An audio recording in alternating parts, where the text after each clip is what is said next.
Floyd's death has ignited frustration and outrage across the country. Protests nationwide are calling for defunding and dismantling police departments. President Trump weighing in on that. There won't be defunding, there won't be dismantling of our police, and there's not going to be any disbanding of our police. Presidential candidate Joe Biden is also against defunding police. According to a Biden spokesman, the former vice president says he does support community policing and body cameras. So when we hear defund the police, what does that actually mean? Well, quoting from an AP article here, quote, supporters say it isn't about eliminating police departments or stripping agencies of all of their money. They say it is time for the country to address systemic problems in policing in America and spend more on what communities across the U.S. need, like housing and education. Again, that from an AP article. So as far as calls for change, NBC 26's Eric Krest heard from Wisconsin U.S. Senator Tammy Baldwin about a new proposed bill that could lead to changes for law enforcement across the country, even though it does not address defunding police.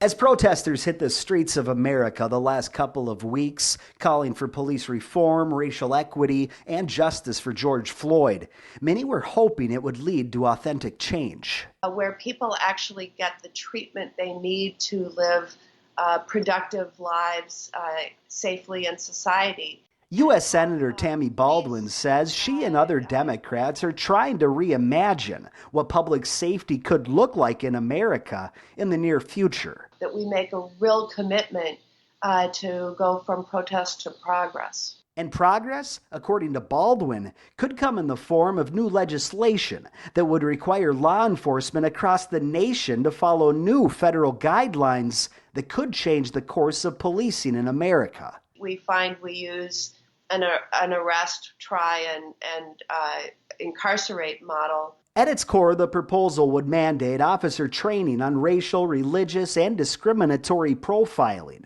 It would ban chokeholds and no-knock warrants, and it would also establish grants for organizations to create task forces to lighten the load of what officers are required to do today, related to things like mental health checks and issues surrounding drug and alcohol addiction. To really get to focus in more on their public safety role rather than taking on all of these other issues. Recognize that we place a lot of additional responsibilities on the shoulders of officers. To be clear, Baldwin says this proposal does not support the defunding of police departments, but rather holding officers more accountable, giving them more required training, and doing so on a national scale.